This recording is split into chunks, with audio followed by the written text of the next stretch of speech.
अस्सलाम वालेकुम। मैं डॉक्टर रऊफ राना अपने डिजिटल चैनल पर आपको खुश आमदीद कहता हूँ। बात करूँगा एक दवा नेस्किल के मुतालिक कि नेस्किल क्यों इस्तेमाल की जाती है, इसकी डोज़ क्या है, किन मरीज़ों में इसका इस्तेमाल ज़रूरी होता है, इसका एक्टिव इंग्रेडिएंट क्या है।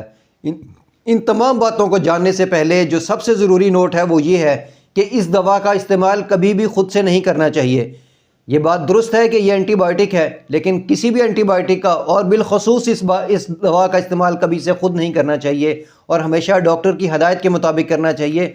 और इस दवा को जितने दिन डॉक्टर हदायत करे, प्रेस्क्राइब करे, उतने दिन इसका कोर्स मुकम्मल करना चाहिए। और डॉक्टर साहिबान से भी गुजारिश है कि जब तक वो ब्लड कल्चर टेस्ट ना करवा लें कभी भी इस दवा को प्रेस्क्राइब ना करें।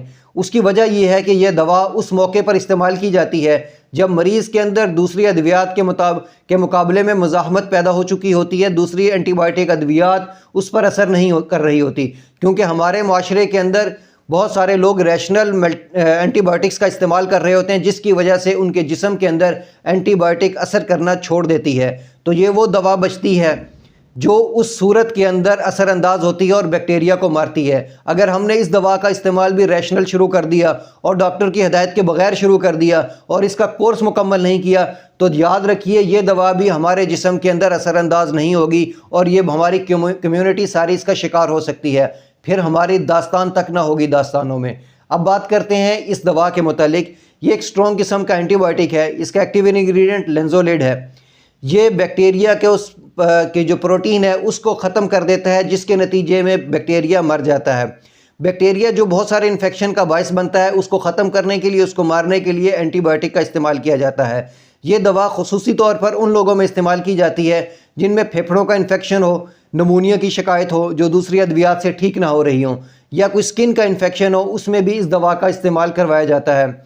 स्किन के इन्फेक्शन में खुसूसी तौर पर उन लोगों में जो डायबिटीज़ का शिकार हो और उनके डायबिटिक फुट हो, उनके पाँव के अंदर ज़ख़म हो या किसी और जगह उनका ज़ख़म हो जो भर नहीं रहा होता और उसके अंदर इन्फेक्शन काज हो चुका होता है, उसको ख़त्म करने के लिए भी इस दवा का इस्तेमाल करवाया जाता है। ये दवा उस वक़्त इंतहाई ज़रूरी होती है। ये दवा 600 mg और 400 mg दोनों mgs में अवेलेबल होती है। इसके साथ साथ इसका एक इन्फ्यूजन भी होता है। बाज़ औक़ात हस्पताल के अंदर जो मरीज़ एडमिट होते हैं उनको बहुत सारे मसाइल का शिकार हो जाते हैं और वो बहुत सारे बैक्टीरिया उन पर हमलावर होते हैं, क्योंकि हस्पताल वो जगह है जहाँ पर बहुत सारे बैक्टीरिया और वायरस की माजगा होता है। दूसरे मरीज़ों के साथ वो वायरस या बैक्टीरिया आप पर लग सकते हैं। तो उस कंडीशन के अंदर भी जब हॉस्पिटल में बहुत ज़्यादा मरीज़ बीमार हो जाता है किसी वायरस के अटैक या बैक्टीरिया के अटैक की वजह से, तब इसका इन्फ्यूजन भी लगाया जाता है। डॉक्टर आपके मर्ज़ को देखते हुए, आपकी कैफियत को देखते हुए इस बात का इंतखाब करता है कि कितनी mg कितनी डोज़ देनी चाहिए। अमूमी तौर पर 600 mg की डोज़ एक सुबह और एक शाम दी जा सकती है। अब बात करते हैं इसके साइड इफ़ेक्ट के। दूसरी अद्वियात की तरह इसके भी कुछ साइड इफ़ेक्ट हैं, जैसे कि मतली हो जाना, सर का चकराना, नींद की कैफियत होना, गनूदगी हो जाना, ये इसके अमूमी तौर पर साइड इफ़ेक्ट हैं। कुछ साइड इफ़ेक्ट्स इसके उन लोगों पर ज़ाहिर होते हैं जो पहले ही डिप्रेशन की अद्वियात ले रहे होते हैं। ऐसे लोग जो डिप्रेशन की अद्वियात ले रहे होते हैं उनको अपने डॉक्टर या अपने फार्मासिस्ट को ज़रूर बताना चाहिए कि वो एंटी डिप्रेसेंट ले रहे हैं, क्योंकि ये जिस तरह एंटी डिप्रेसेंट अद्वियात जिस्म के अंदर, दिमाग के अंदर सेरोटोनिन के लेवल को बढ़ाती हैं, इसी तरह ये दवा भी, नेस्किल भी उन अद्वियात के साथ मिलकर सेरोटोनिन की सतह को ख़तरनाक हद तक बढ़ा सकती हैं। इसलिए आपकी दवा की मैनेजमेंट ज़रूरी है।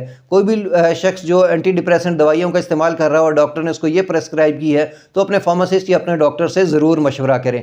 ऐसे लोग जो शदीद तरीन जिगर के आर्ज़े में मुब्तला होते हैं उनको इसका इस्तेमाल नहीं करना चाहिए, और ऐसे लोग जो शदीद तरीन गुर्दे के आर्ज़े में मुब्तला होते हैं उनको भी इस दवा का इस्तेमाल नहीं करना चाहिए। मुझे उम्मीद है कि मेरी ये मालूमात आपके लिए फ़ायदा मंद होगी। अल्लाह आपको और आपके तमाम अहले खाना को सेहत वाली ज़िंदगी अता करे। अल्लाह हाफ़िज़।